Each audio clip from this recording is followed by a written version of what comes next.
এই যে দেখুন পিঠেগুলো কত সুন্দর হয়েছে, একদম নরম তুলতুলে, কতটা সুন্দর হয়েছে।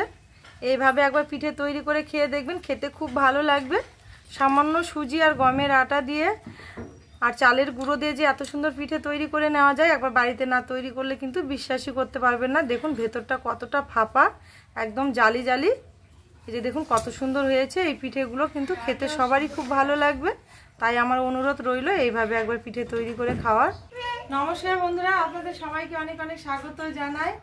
আজকে আমি বাবার বাড়িতে চলে এসেছি। বাবার বাড়িতে এসে আজকে দোল পূর্ণিমা, তো দোল পূর্ণিমার উপলক্ষে সবাই বলছে বাড়িতে একটু মিষ্টি মুখ করা যাক, তো তার জন্য আজকে মা মালপোয়া তৈরি করবে। এখানে আমার মা আছে, মাকে তো চেনেনি, আর আমার মেজ বৌদি আর বড় বৌদি আছে। বড় বৌদি একটু অসুস্থ, ঘরে শুয়ে আছে।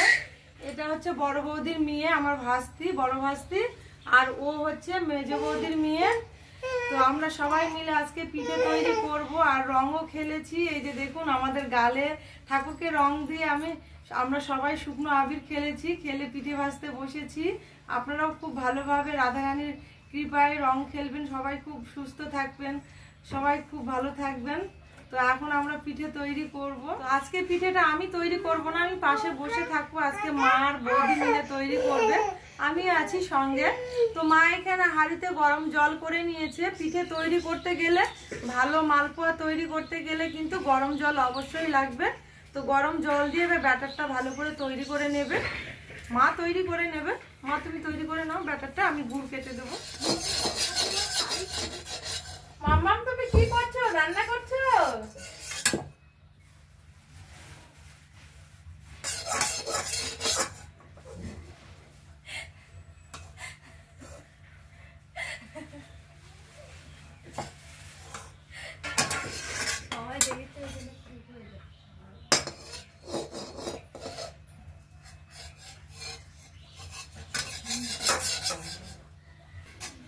এদিকে আমার গুড় কেটে নেওয়া হয়ে গেছে। এবার মা গরম জল দিয়ে পরিমাণ মতো গরম জল নেবে।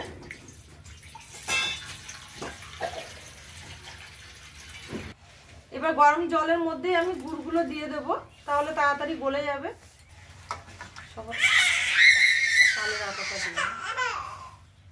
মা গুড় খুব ভালো করে গলিয়ে নিয়েছে, মানে গরম জলের সঙ্গে। আর এখানে শুকনো চালের গুঁড়ো রয়েছে। এবার চালের গুঁড়োটা আমি পরিমাণ মতো দেব, মানে যতটা লাগবে। পিঠে তৈরি করার পরিমাণটা আপনারা বাড়িয়ে কমিয়েও নিতে পারবেন, যতগুলো লাগবে সেই পরিমাণ অনুযায়ী আটা সুজি সবগুলোই দিয়ে কিন্তু ব্যাটারটা ভালো করে তৈরি করে নিতে হবে। দেবো আমি এখানে 1 প্যাকেট সুজি নিয়েছি, এই সুজিটা পুরোটাই দেব। পিঠে অনেকগুলো তৈরি করব, তো তার জন্য ব্যাটারটা একটু বেশি করে তৈরি করে নেব, কারণ বাড়িতে অনেকগুলো লোক। এবার দেব গমের আটা, চেলে নিয়েছি।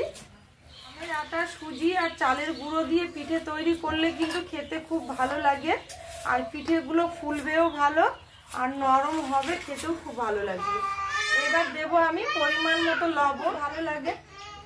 তো এবার মা খুব ভালো করে ব্যাটারটা একটু সময় ধরে ভালো করে ফেটিয়ে নেবে। যত ভালো ফাটানো যাবে তত ভালো কিন্তু মালপোয়াগুলো ফুলবে। আমার আগের ভিডিওতে দেওয়া আছে, দেখবেন মালপোয়াগুলো কিন্তু খুব সুন্দর হয়েছে। আর ব্যাটারটা তৈরি করে নিয়েছিলাম খুব ভালো করে, তার জন্য কিন্তু মালপোয়াগুলো খুব সুন্দর হয়েছিল। তো ওইভাবে এই ব্যাটারটাও কিন্তু তৈরি করে নিতে হবে। আগে থেকে তেল গরম করতে দিয়েছে মা, আর একটু তেল দেবো।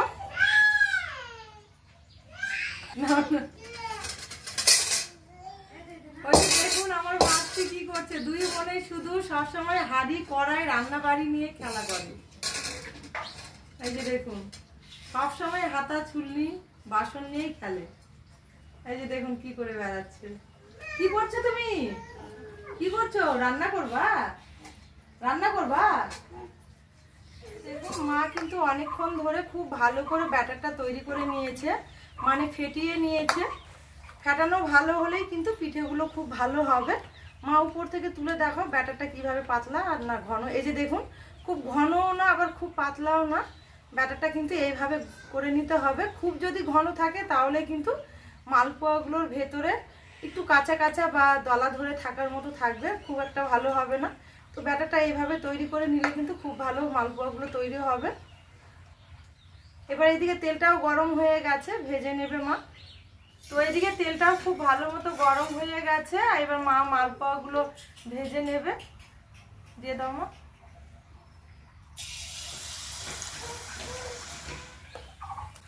তো দেখুন কত সুন্দরভাবে মালপোয়াটা ফুলে উঠেছে। এই যে দেখুন, এবার একটু সময় ধরে পেছনটা একটু ভেজে নেব, তারপরে উল্টে দেবো যখন একটু লাল লাল হবে।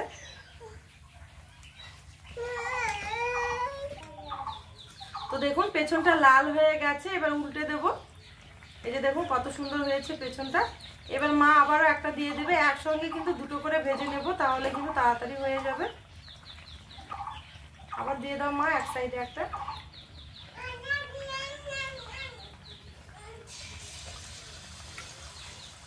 তো দেখুন একটা ফুলে উঠেছে আর একটা হয়ে গেছে। এবার এটা তুলে নেব, তুলে রেখে ওটা আবার উল্টে দেব।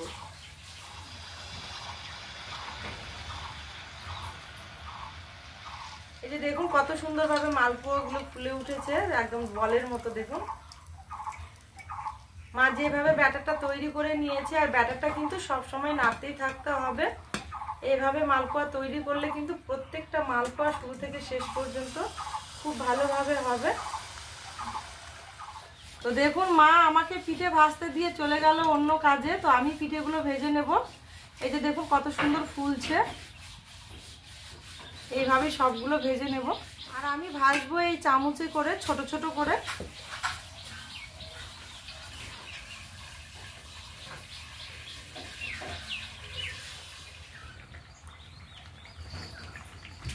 পিঠেগুলো একটু সময় ধরে ভালো করে ভেজে নিতে হবে। ওলট পালট করে খুব সুন্দর করে ভেজে নিয়েছি। এইভাবেই সব পিঠেগুলো ভেজে নেব।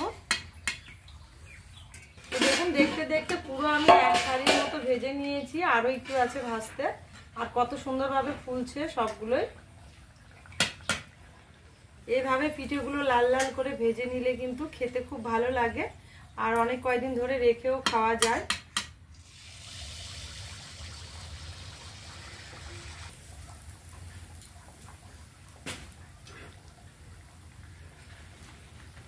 এই যে দেখুন কত সুন্দর তেলের উপর থেকে ভেসে উঠলো ফুলে। আর একটু পরে উল্টে দেব। এইভাবে ওলট পালট করে একটু সময় ধরে লাল লাল করে ভেজে নিতে হবে সবগুলোই। তাহলে বন্ধুরা সম্পূর্ণ পিঠেগুলো আমাদের ভেজে নেওয়া হয়ে গেছে। মাঝখানে মা ভেজেছে, তারপরে বৌদি ভেজেছে, আমি ভেজেছি, আবার শেষের দিকে মা ভেজেছে। আমাদের পিঠেগুলো সম্পূর্ণ ভেজে নেওয়া হয়ে গেছে। আর পিঠেগুলো কিন্তু খুব সুন্দর হয়েছে, একদম নরম তুলতুলে। দেখুন কতটা সুন্দর হয়েছে প্রত্যেকটা পিঠে। পুরো এক হাঁড়ি হয়ে গেছে পিঠে, সবার জন্য ভেজে নেওয়া হয়েছে। আর এই পিঠেগুলো কিন্তু নরম তুলতুলে হয়েছে, খুব সুন্দর। আপনারা অবশ্যই এইভাবে একবার পিঠে তৈরি করে খেয়ে দেখবেন, খেতে খুব ভালো লাগবে। এক হাঁড়ি পিঠে ভেজে নেওয়া হয়েছে, আর কত সুন্দর লাল লাল করে ভেজে নিয়েছি। মানে মা আমি সবাই মিলে ভেজেছি, আর কতটা সুন্দর হয়েছে দেখুন। প্রত্যেকটা পিঠে কিন্তু শুরু থেকে শেষ পর্যন্ত খুব সুন্দর হয়েছে, নরম তুলতুলে। এই যে দেখুন কত সুন্দর। আমি একটা চিড়ে দেখাচ্ছি, ভেতরটা দেখুন কতটা সুন্দর। ভেতরে কিন্তু কিছু নেই, একদম ফাঁপা, একদম জালি জালি হয়েছে। দেখুন এই পিঠেগুলো কিন্তু ছোট থেকে বয়স করে অনেক সময় যাদের দাঁত থাকে না তারাও খেতে পারে না, কিন্তু এইভাবে পিঠে তৈরি করলে কিন্তু তারাও খেতে পারবে খুব সহজেই, খেতে খুব ভালো লাগবে। এই যে দেখুন প্রত্যেকটা পিঠে কিন্তু খুব সুন্দর হয়েছে। তাহলে বন্ধুরা আজকের ভিডিওটা এখানেই শেষ করলাম। আপনারাও এইভাবে বাড়িতে পিঠে তৈরি করে খেয়ে দেখবেন। আর আমার বাবার বাড়ির এই ভিডিওটা কেমন লেগেছে অবশ্যই আপনারা কমেন্টে আমাকে জানাতে ভুলবেন না। সবাই খুব ভালো থাকবেন, সুস্থ থাকবেন, এই শুভ কামনাই করি। রাধারানীর কৃপায় সবাই খুব ভালো থাকবেন। আজকের ভিডিওটা এখানেই শেষ করলাম।